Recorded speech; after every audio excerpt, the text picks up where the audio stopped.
Daylight saving time নিয়ে যুক্তরাষ্ট্রে দীর্ঘদিন ধরে বিতর্ক চলছে। সময় পরিবর্তন স্থায়ী করা হবে কিনা তা নির্ভর করছে কংগ্রেসের সিদ্ধান্তের উপরে।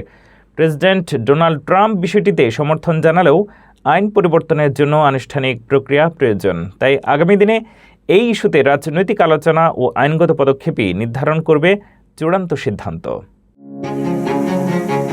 যুক্তরাষ্ট্রে শিগগিরই আবারও ঘড়ির কাঁটা 1 ঘন্টা এগিয়ে নেওয়া হবে। শুরু হবে ডে লাইট সেভিং টাইম। এই সময় পরিবর্তনকে স্থায়ী করার পক্ষে মত দিয়েছেন মার্কিন প্রেসিডেন্ট ডোনাল্ড ট্রাম্প। তিনি এর আগেও একাধিকবার বলেছেন বছরে 2 বার সময় বদলানো অপ্রয়োজনীয় ও ব্যয়বহুল।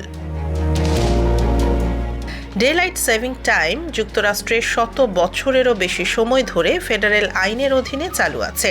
সাধারণত মার্চের দ্বিতীয় রবিবার ঘড়ি 1 ঘন্টা এগিয়ে এবং নভেম্বরের প্রথম রবিবার 1 ঘন্টা পিছিয়ে দেয়া হয়।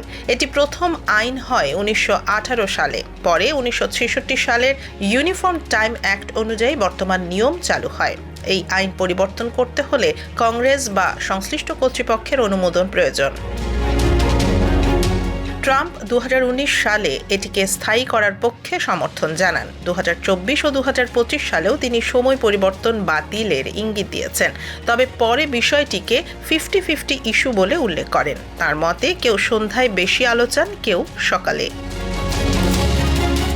এদিকে কংগ্রেসে বিভিন্ন বিল যেমন সানশাইন প্রোটেকশন অ্যাক্ট আনা হয়েছে, যার লক্ষ্য ডে লাইট সেভিং টাইমে স্থায়ী করা। তবে এখনও কোনো সিদ্ধান্ত চূড়ান্ত হয়নি। সব মিলিয়ে সময় পরিবর্তনে স্থায়ী হবে কিনা তা নির্ভর করছে আইন প্রণেতাদের সিদ্ধান্ত ও রাজনৈতিক সমর্থনের ওপর।